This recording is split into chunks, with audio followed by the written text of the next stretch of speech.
Breaking news, the FBI sweeping in, making more than 30 arrests tonight, including an NBA star. Today, we are here in New York to announce a historic arrest across a wide-sweeping criminal enterprise that envelops both the NBA and La Cosa Nostra.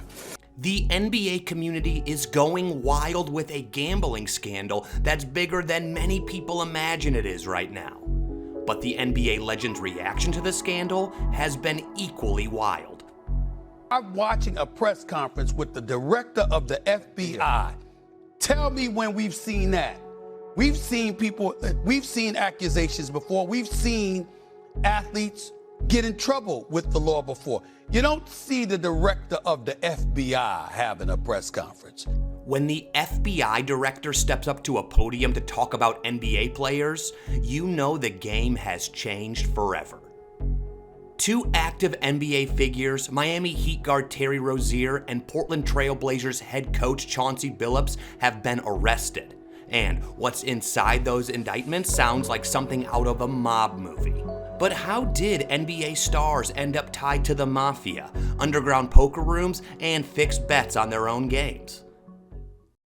From the league's opening season, federal agents stepped into two separate operations at once. One targeting rigged poker games, the other exposing insider betting tied directly to NBA games. And wait until you hear how LeBron might get tangled up into all of this. Miami Heat guard Terry Rozier is escorted out of his own home in Florida. In Portland, head coach Chauncey Billups is taken into custody. And according to the FBI, both arrests are part of a 2-year probe that stretches from Las Vegas to Manhattan. The first indictment reads like a script from Casino. Members of the Bonanno, Gambino, and Genovese families were running underground poker rooms that used cheating technology to steal millions. But here's where the NBA link comes in. Investigators say Billups himself was recruited to sit at the tables. His presence was used to make the games look legitimate while victims were being taken for more than $7 million. In these poker rooms, marked cards, shuffling machines that counted decks, and special glasses were used to cheat. The FBI says information was sent to insiders sitting at the table who used coded signals to rig hands in real time. So all these guys knew what was at stake, and I'm just ashamed that they put themselves and put their family and put the NBA in this position. The second indictment was even more explosive. A betting ring that used insider injury information to profit on NBA games. Prosecutors say Rozier, Billups, and former player Damon Jones were involved in passing along player statuses and lineup changes before they became public. In one example, Rozier allegedly told an associate he planned to leave a Hornets game early in 2023. He played 9 minutes, checked out, and millions were wagered on the under for his stats. Damon Jones, who once coached LeBron James in Los Angeles, is accused of leaking LeBron's injury status to gamblers ahead of the Lakers game against the Bucks. According to court docs and law enforcement sources, details of LeBron's injury status were allegedly sold by his former teammate, friend, and coach Damon Jones as part of a massive prop betting scheme. This was no isolated case. Prosecutors outlined 5 NBA games at the center of the scandal. But what does legends like Shaq think about the FBI moving in now? But usually when the FBI has something, they have you. You know, FBI, I know a lot of people from the FBI, and I've been in many of those investigations. They'll wait 2, 3, 4, 5 years, but when they come knocking on your door, they have something. This time, they have everything, and we'll soon show you how this might involve LeBron James. The indictments revealed how two worlds collided, one fueled by underground money, the other by the NBA's own insider network.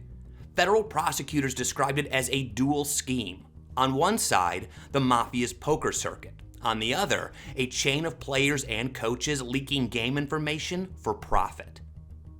So fast forward to the 2022-2023 season, where Jones was an unofficial assistant coach for the Lakers during LeBron's 5th season in LA. Sources told the Post that Jones sent a message to one of the betting ring members on February 9, 2023, urging him to place a large bet on the Lakers' opponent, the Milwaukee Bucks, because James would be out with an injury that night.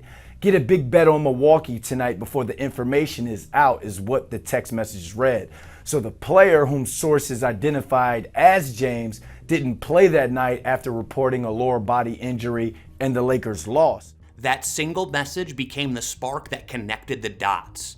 The FBI followed the money, traced the cryptocurrency, and uncovered a flow of millions tied to early bets on player performance.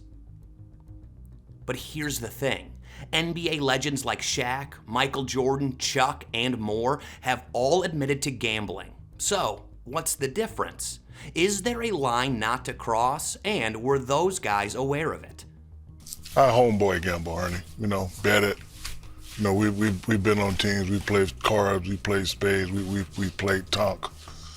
But with that being said, every year they would give us forums on what and what not to do.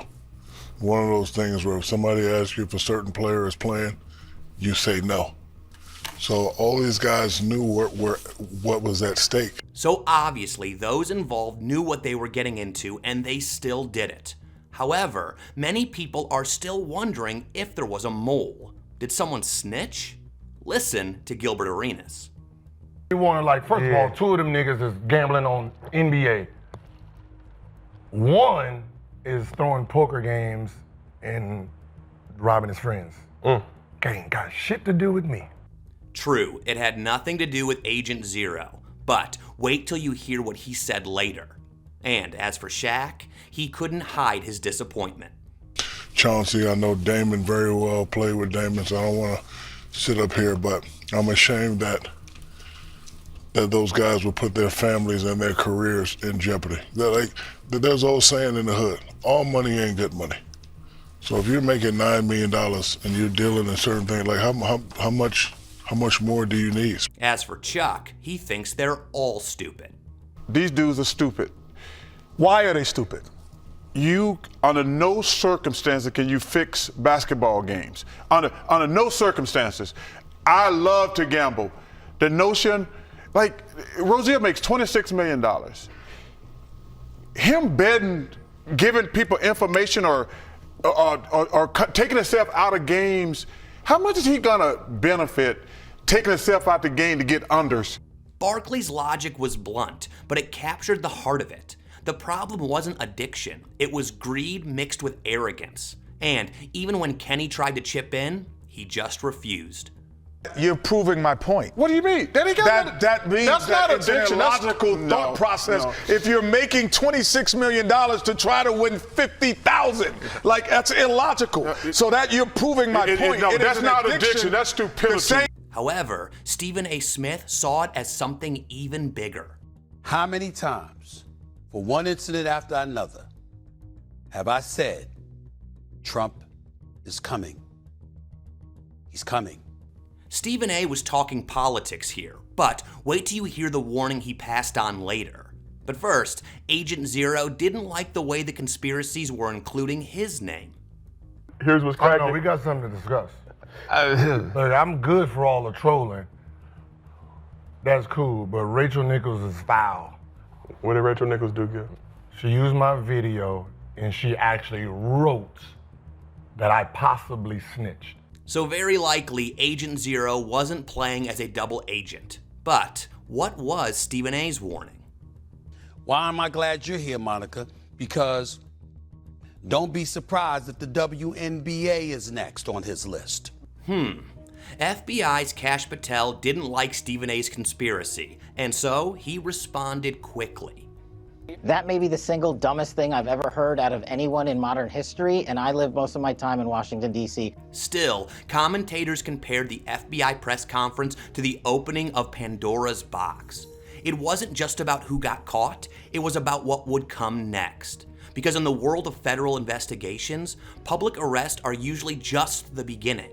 However, one thing has been constant so far, and Gilbert Arenas was the one that noticed it first. I see the word mafia, but the only faces I see is Negroes. So Gilbert Arenas called it hypocrisy, Barkley called it stupidity, Stephen A. called it inevitable. But so far, no one knows if they were all right or wrong, or what might happen next. Still, the fact remains that the FBI never holds a press conference to close a case. They hold it to announce the start of one. So, if this is only the beginning, the question now is simple. Who's next? Because in the fallout of this scandal, no player, no coach, and no franchise can say they didn't see it coming. But who do you think is next? Let's hear your thought in the comments. But if you enjoyed this video, then you should see our deep dive on the NBA draft rigging allegations next.